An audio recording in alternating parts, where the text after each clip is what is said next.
What is up, bros and broettes? Lechazar here. I want to kick off this page with something that's going on right now.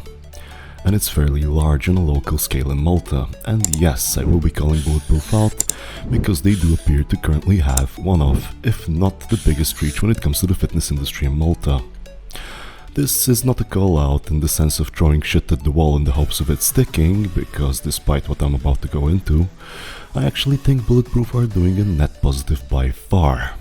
Consider it more like a let's tighten this up in order of aiming for better calibrated moves going forward, which is framed within the margin of constructive criticism. This is not limited to Bulletproof, and I am going to be calling out others soon, so stay tuned for that. We have plenty of material to work with, unfortunately.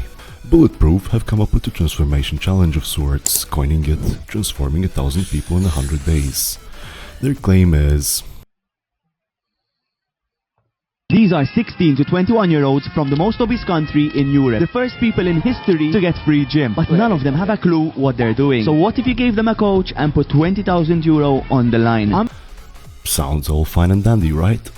One might even go as far as commanding them for their effort, and I will be the first one to do that. Where the problem lies is not the idea itself, but rather the execution. What if you give them a coach and put 2,000 euros on the line? I replied to the statement with, who's the designated coach and what are their credentials as such? They replied to me, Adam is. He's been in the gym for over 12 years now. Having experience in the gym doesn't make you a gym instructor, a personal trainer, or a fitness professional. My reply was, I've traveled by plane since the age of 8, still not a pilot. I have nothing against what's being done here. Anyone solely entering the gym is out lapping the ones who do nothing. Granted, however, given a proposition of a proper competition/event is in place, I do believe regulation should be in place, at least at some basic level, like being a qualified instructor or trainer. Albeit people seemed to agree with what I was saying, the response from Bulletproof was, well...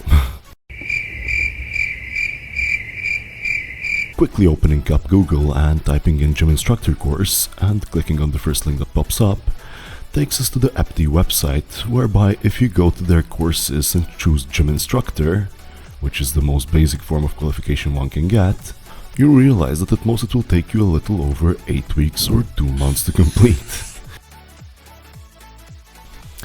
Now, given the magnitude of this challenge or event, and the fact that this is not some sort of bet between a couple of gym buddies, don't you think that this is the bare minimum that is a non-negotiable for the purpose of fulfilling this sort of event? I am not going to delve further into how exactly this is going to get judged and so on, which has its own inherent limitations, but I do believe that Bulletproof do implement changes and learn from their mistakes, so I want to encourage them to keep up their efforts and maybe turn up the diligence knob a little. And perhaps even consult with a fitness professional who can give them practical advice to fill in the gaps like the one outlined here before launching the event itself. I'm sure even Coach Greg will be more than willing to put his 2 cents in for you, so... Thank you, Greg. That's gonna make it for this video. Do let me know your opinions in the comment section down below, and I'll see you in the next one.